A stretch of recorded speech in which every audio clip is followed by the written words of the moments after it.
What's up, guys? Welcome to this episode of the G Team podcast. The G Team is a group of young people dedicated to providing people with the knowledge to make the most of their life, sharing practical ways to maximize productivity, and offering support to those who need it to create a more fulfilled life. My name is Peter. And I'm Olu. And we're your hosts for this podcast. Thanks for tuning in, and I hope you enjoy listening. Hi guys, welcome to another episode of the G Team podcast. Today I'm joined by Adnan and Peter as per, and we're just going to be discussing the law of attraction today. Adnan is just going to take it away with a quick definition, a little bit of background, what it's all about, and yeah, we'll go straight to it. Yeah, so the law of attraction, I guess, in the modern sense, is the ability to attract into our lives whatever we are focusing on, whatever we are believing, whatever we set our mind to. This book called Counter Knowledge by Damian Thompson, I'll just give it a quick flash.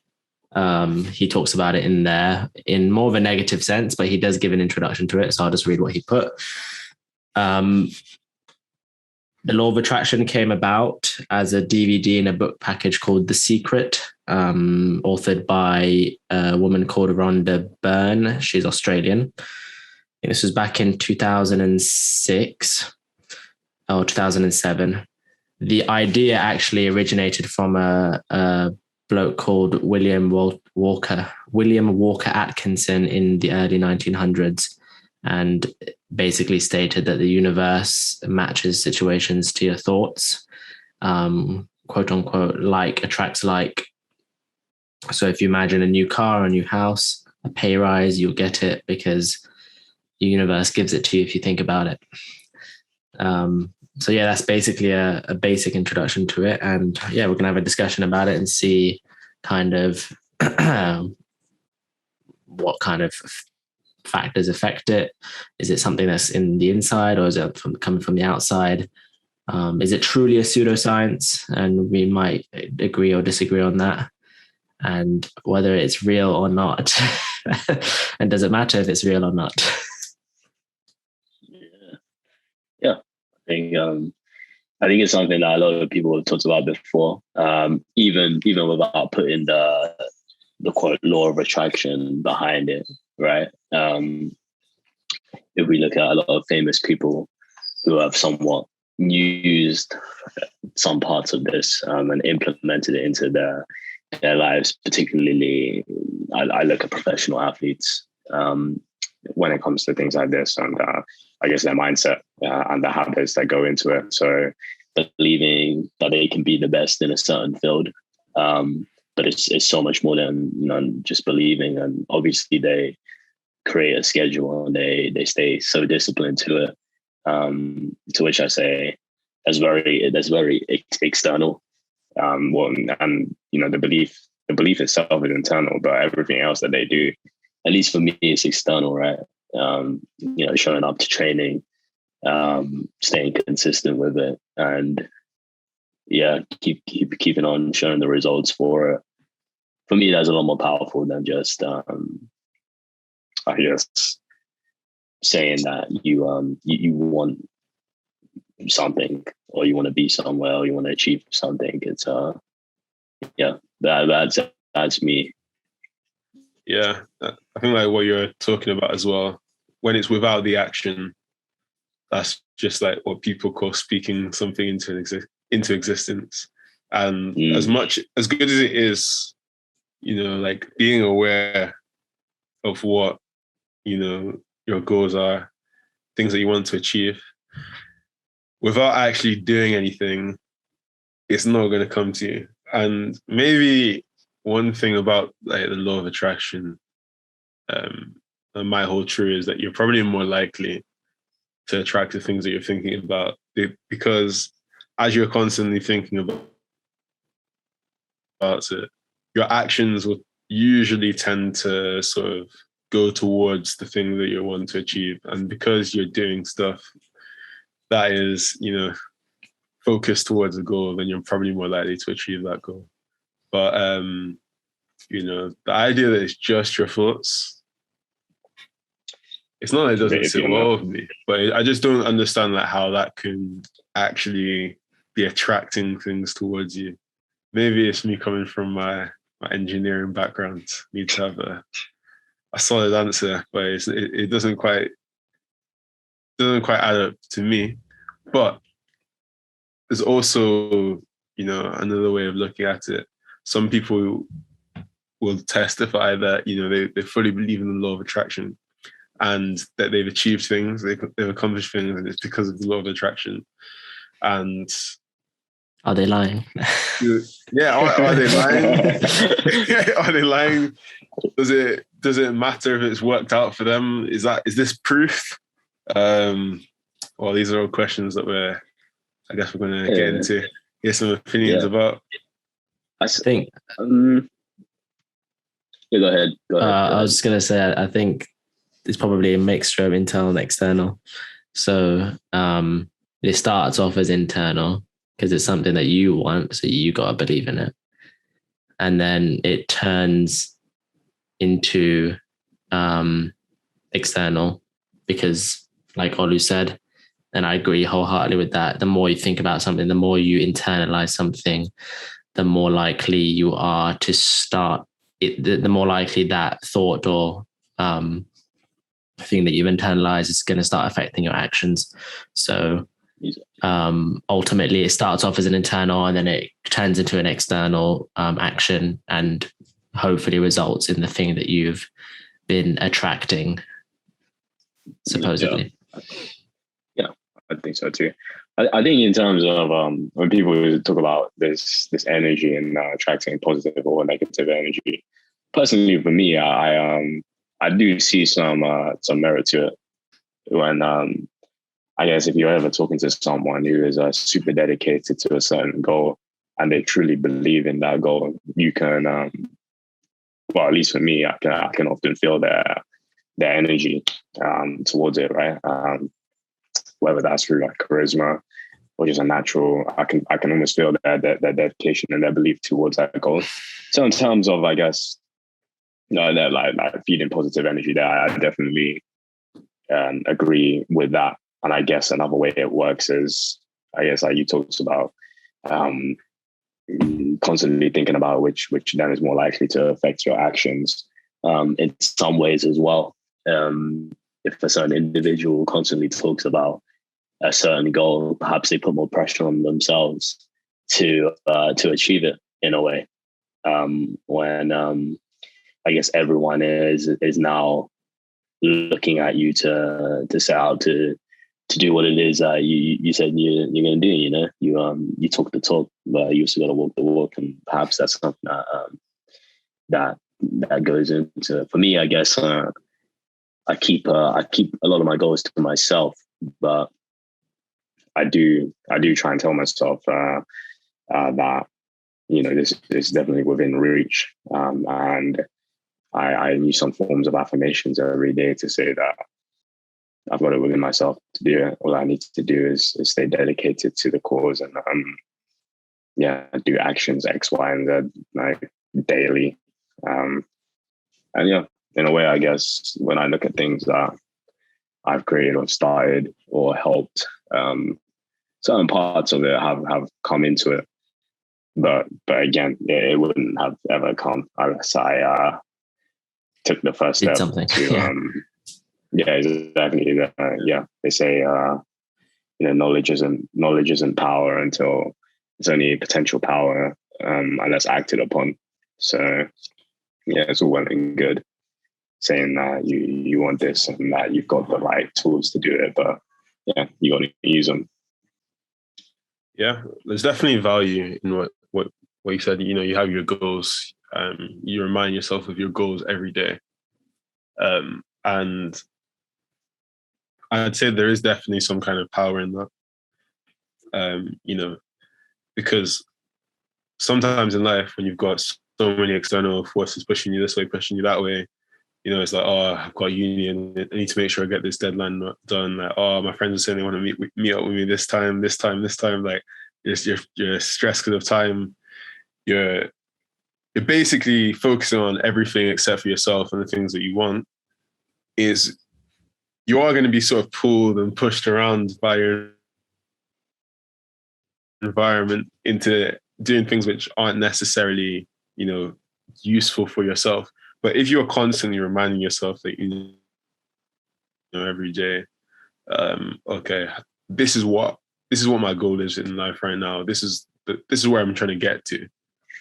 You are gonna think twice before someone sort of calls you up like, oh, you're free to do this today. It's like, oh no, actually, I'm working towards this. I've reminded myself like already at the start of each day, and I'm aware that in order to get to this place, it's going to take some sacrifices. So I'm less likely to now be like pulled or pushed in any like direction that external factors might want to push or pull me towards.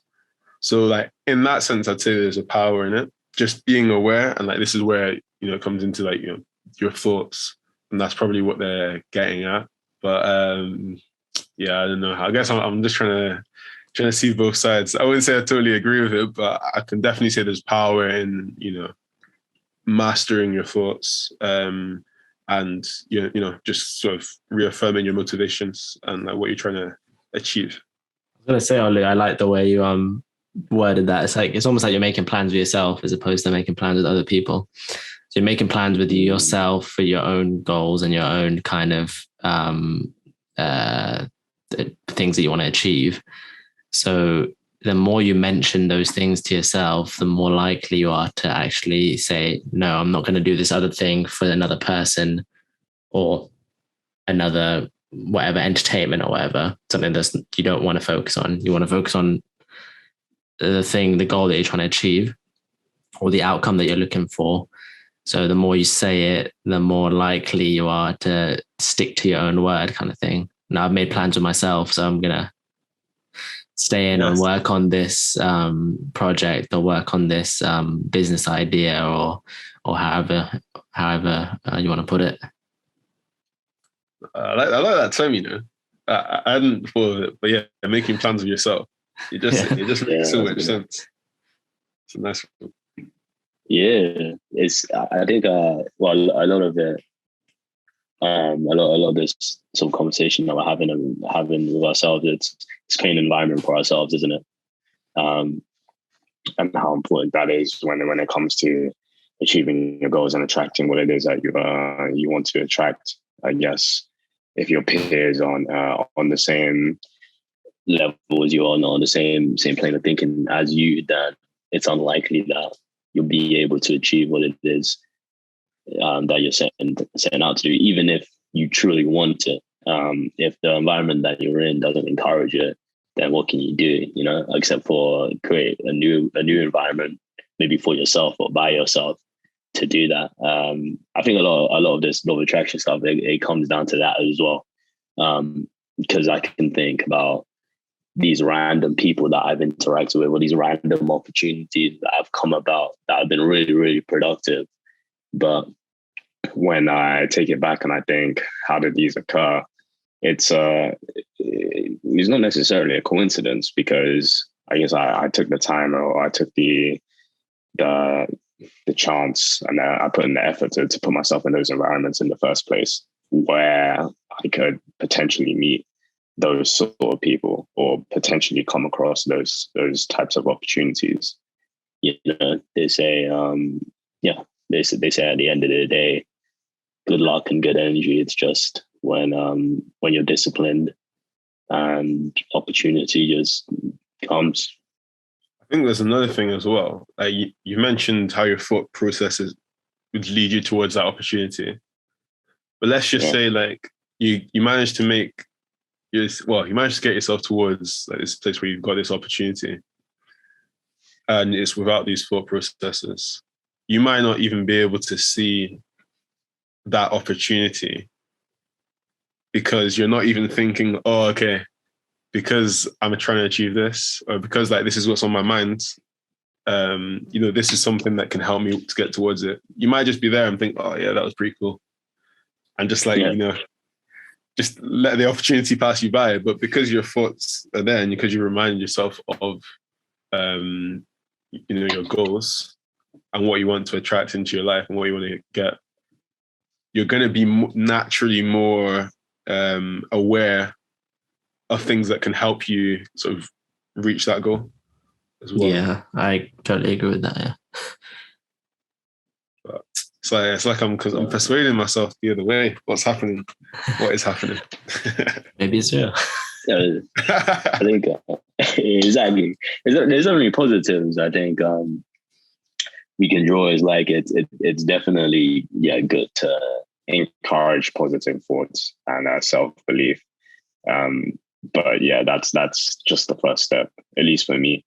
And yeah, you have to be brave, and you have to take opportunities where they come, or you at the very least have to stay disciplined. And when that opportunity comes, then you gotta pounce on it and make the most of it. Whether or not that's law of attraction, I don't know. But certainly, it's interesting, definitely, to think about it. Yeah. It's like, yeah. This is just something slightly different, but like it's kind of still the same thing. I'm just going to touch on it briefly just before we move on. Like, even there's something biblical where they talk about like prayer and work, and this like goes back to like what you're talking about. That action has to be there. It's like prayer without work is dead, and work without prayer is also dead. It's only when like you have both together. So like if we equate in this like case, prayer being sort of having those thoughts without the work, that's dead. Like you're not going to achieve anything. And like putting all the work, but you don't have the thoughts to align that work to where it needs to be going, also dead. Like you're not going to be able to achieve anything. But it's the combination of the two, and I think that's like what you're trying to get at. You had those thoughts there, and then you also had like the passion, you had the drive, you have like the courage, which you mentioned as well, to actually go after those things. It's just, it's both, it's two sides. It's like, I guess it's like the internal and the external. It's the two things working together. And that's when, you're actually able to achieve the goals. But yeah, should we move on to... I was going to say, Ollie, I just wanted to touch on what you were saying, just really quickly. I feel like the definition from this book references the universe as the thing or the entity that is giving you what you want, right? Or is providing you or facilitating that whatever is coming towards you, is attracting towards you. The universe is facilitating that. I guess from a religious side, whether it's biblical or other religions, it's the same thing, but you kind of believe that it's God or some divine entity rather than just the universe kind of thing. So it is exactly the same way, isn't it? Yeah. It's like, same framework. Yeah, absolutely. Yeah. It's like whether you believe it has power or not. That's like the question. But yes, cool. Let's move on.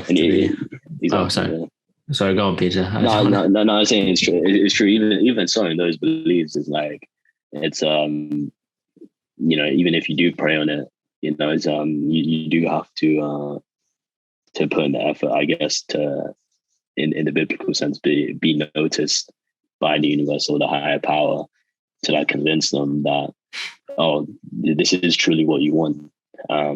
And that's the communication that you're putting across. That's definitely what I've read in a lot of books. But it's all the same type of thinking. Yeah.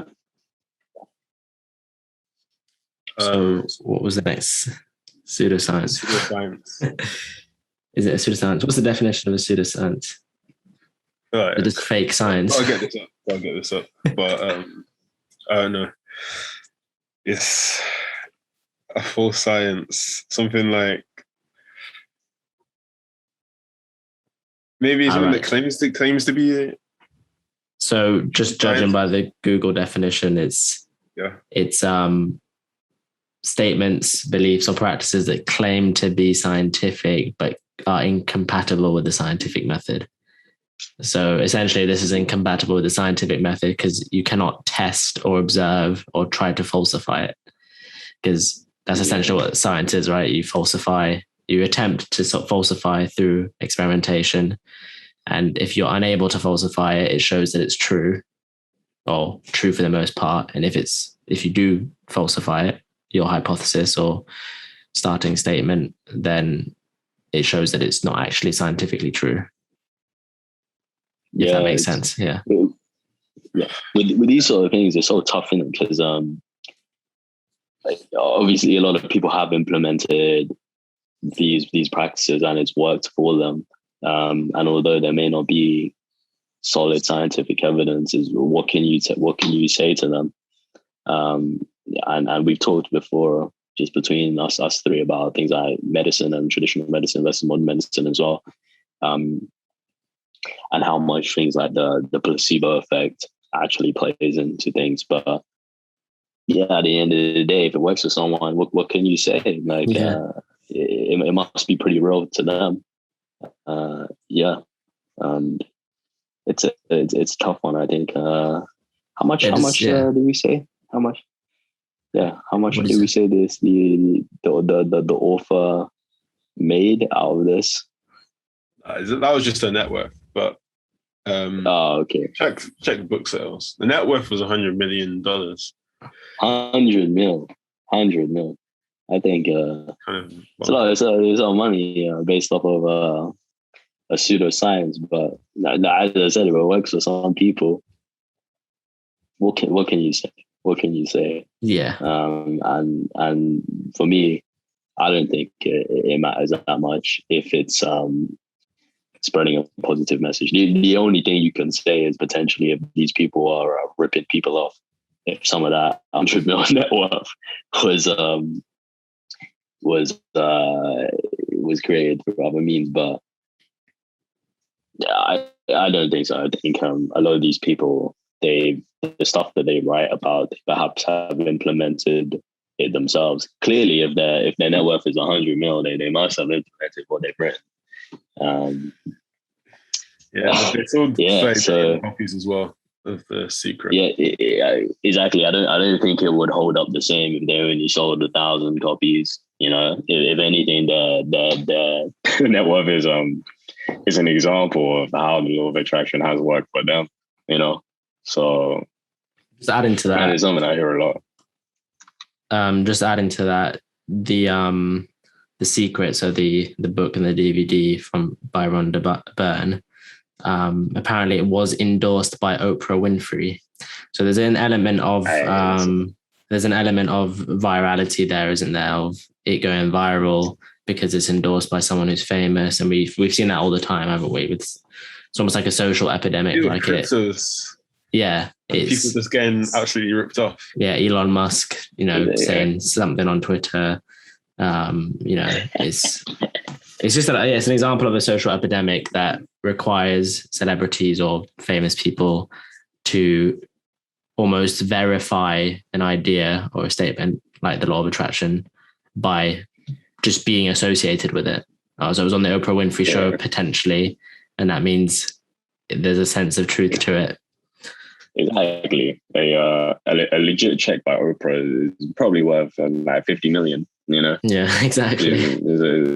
She got a very loyal fan base. Yeah, that's net worth. Exactly. So it's tough, a lot of the stuff that comes into marketing as well, I think. But yeah, it's a case by case basis, and I think, in my opinion, a lot of these law of attraction things and other books that touch on similar things, they at this point they touch on very kind of like basic points, at least for me. Having like read a few of these things, it's like they often repeat the same things that are, to me, quite common sense. But they put a little bit of extra detail into it, and they put some very real stories spice. Exactly. To make it worth your time, and they put some stories that I don't know are real or not, but they definitely sound believable. And people, and you've got people who are famous who have also implemented it as work for them, and then at that point you've pretty much created an empire for yourself in terms of the same book that you've written. And yeah, There's I think, yeah. And, go on, Peter. Yeah. even for people, yeah, the thing is for even for people who have tried to implement it and it hasn't worked for them, you can just argue that they didn't implement it correctly. So to me, these sort of books are untouchable because They didn't believe hard enough. Yeah, that's why it's a pseudoscience, though. Yeah, That's literally like what you said. Like you can't prove it wrong. Like that's literally a whole part of the definition of being a pseudoscience. yeah. And as well, like even if you look at the definition, what it is that you attract, what you're thinking about, that's more or less what it is. We all know that we attract stuff that we don't think about as well. Like just the fact that you're thinking about something.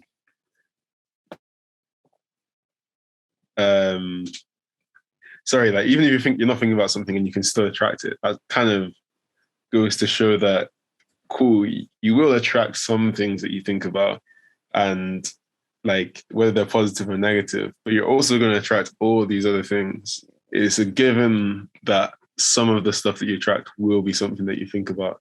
So it's just quite an easy sort of claim to make in a sense. Yeah. But that's just like one thing that comes to my mind when it comes to like the definition of law of attraction. Yeah. It's Definitely things that go into it. Yeah. I was gonna say, I definitely think the psychological aspect of it, of how it affects your behavior and your attitude to things, is greater than the idea that the universe has given it to you. I do think that's probably plays a larger part in it. However, if you're religious, spiritual, I mean, I'm religious, so I do believe in higher powers and that kind of stuff. So, or a higher power. So I will also kind of agree with that aspect of it, but someone who isn't will not, obviously. Yeah, I agree. I think a lot of it as well is what we happen to pay attention to most. It's like you said, Ollie, like you're also going to attract other things, but perhaps you don't really notice those things because you've chosen not to, and you're so focused on one or two things that when those one or two things come, you're like, well, you see, it works, right? But yeah, circular logic.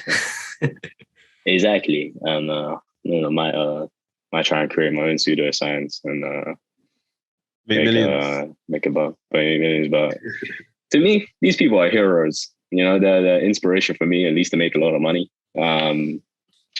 People may see otherwise, but yeah, it wasn't me. I guess it's different when you got some of these internet gurus who perhaps take it a bit too far and like link them to their extra course that costs like $59.99. That's the new wave, isn't it? yeah. At least this law of attraction thing is fairly harmless. You buy something for like maybe, I don't know how much it costs, a book, probably less than £10. Yeah, exactly. Yeah, I'll never go that far. I don't think I'll be able to create a course, and that costs like $99 sometimes. Or these, I feel like it's just dangerous as well. It's not too dangerous what they're teaching, other than like if you take it to an extreme, which obviously you could do with most things. So I think it's a pretty tame message, and if it works for people, and this is like this is what you were saying before, Peter. If it works, then like who am I to start, screaming at the author like, oh no, you're spreading pseudoscience. This is awful. Like it is mad. They didn't think of it. Like, cool for that. Yeah, I'm just mad. Exactly. Yeah. I'll come up with the next secret. Yeah. True. We'll be plotting. I mean, yeah. I think in all honesty, I think the majority of these authors, they have good intentions when writing it, but the potential downsides is just people that exploit it. So the most obvious example is these pyramid schemes, right? Who I guess they use a lot of this stuff and say, you see, if you believe enough, that you'll be able to sell this dodgy product than you would. Yeah, it's a bit personal because obviously I was in a pyramid scheme for about a solid 1 month. Became very broke, but it's a lesson. It's a lesson I learned. But I don't blame that on these beliefs. I blame that on my naivete. Yeah, you got it. And you learn. Yeah. You learn. Yeah. No, they're personal one. They're just about like those pyramid scheme people, but gotta stay diligent. Stay diligent. Watch the TED video on pyramid schemes. That's it. Pyramid schemes. Next episode. We're exposing. We're coming for the next. That's it. Who knows? But yeah, that's law of attraction. What do you guys think? Is it real? Is it legit? Does it work? If it works, does it matter? If it doesn't work, does that matter? No, that's what we talked about. I think there's a grain of truth to it, and then there's a lot of fat, just unnecessary information that's been added. But there's definitely like some truth to it. Yeah, they're like conspiracies in a way, where you almost want to believe them because they tie in, I guess, 2 or 3 factual pieces of information, and then the rest of it is conspiracy. But it's written to be very believable, and in some cases, it does work for many people. So, proves the point. Yeah. That's that's what we think about it. Hope you guys have gotten some insights as well. I wonder what you think. Wonder if you'll implement the law of attraction yourself, or maybe you have, and maybe it hasn't worked out for you. And if it hasn't, and you disagree, think it's a bunch of nonsense, then let us know. Slide in our DMs. So we want to hear you. Subscribe, all of that. Exactly. We want to hear what you think, and we will see you on the next episode. Peace. So yeah. Thanks for listening to the G Team podcast. You can catch more episodes on YouTube, Spotify, Apple Podcasts, and more, where we try to build our lives one step at a time.